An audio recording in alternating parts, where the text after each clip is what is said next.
Karnataka Chief Minister Siddaramaia's wife Parvati BM has recently made headlines by deciding to return 14 disputed plots allocated to her by the Mysore Urban Development Authority. This decision has come amid ongoing controversies surrounding the CM related to alleged irregularities in land allotments. In a heartfelt letter to the Muda Commissioner, Parvati expressed that her husband's honor and dignity are more important than any property. She emphasized that she had never sought wealth or power, clarifying that her decision was made independently without consulting anyone from her family, including Siddaramaiah. Parvati, who has generally maintained a low profile and avoided political matters, stated that the decision stemmed from the political motivations behind the allegations, which she views as an unjust attack on her family.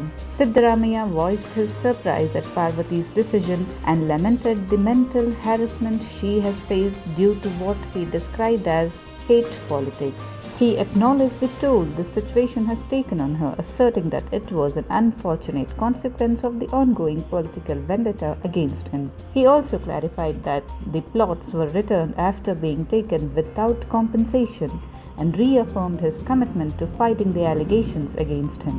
Meanwhile, the Enforcement Directorate has initiated a case against Siddaramaiah under the Prevention of Money Laundering Act related to the Muda case. The Chief Minister questioned the basis for this classification, asserting that the situation does not fit money laundering criteria and denied any intention to resign from his position.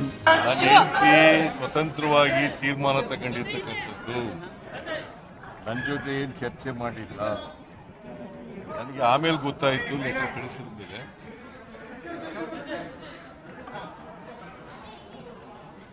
ಅವಳು ಅವ್ರ ಅಣ್ಣ ಅವಳಿಗೆ gift ಕೊಟ್ಟಿದ್ದರು, ಮಲ್ಲಿಕಾರ್ಜುನ್ ಸ್ವಾಮಿ.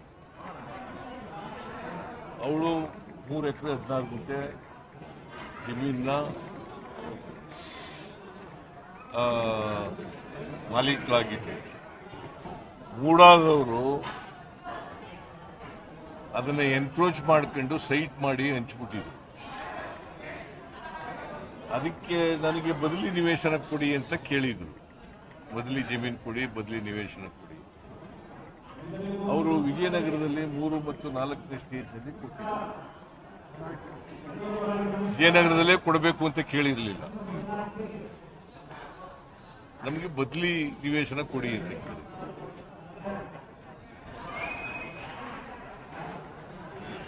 ಅವರು ವಿಜಯನಗರದಲ್ಲಿ ಕೊಟ್ಟಿದ್ರು.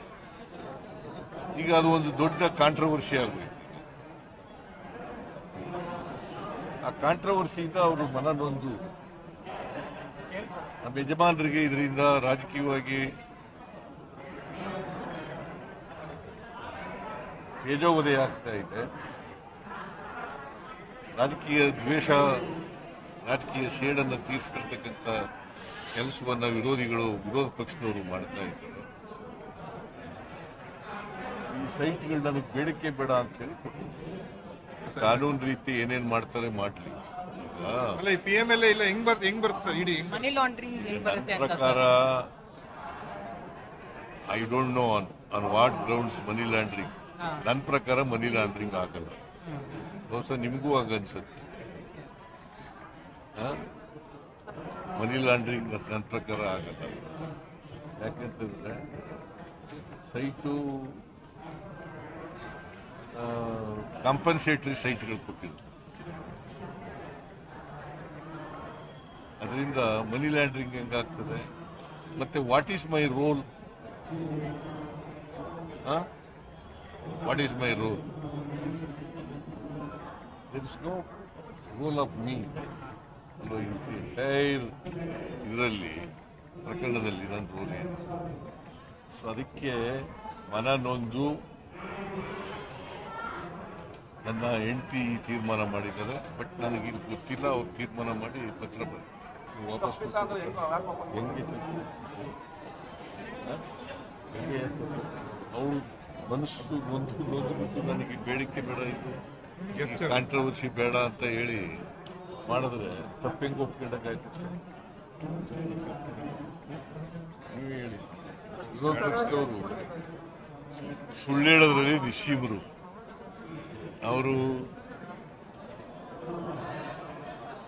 ಈಗ ರಾಜೀನಾಮೆ ಕೊಟ್ಬಿಟ್ರೆ ಮುಗಿದೋಗ್ಬಿಡ್ತಾ? ನನ್ನ ರಾಜೀನಾಮೆ ಅನಗತ್ಯವಾಗಿ ಕೇಳ್ತಾ ಇದ್ದಾರಲ್ವಾ?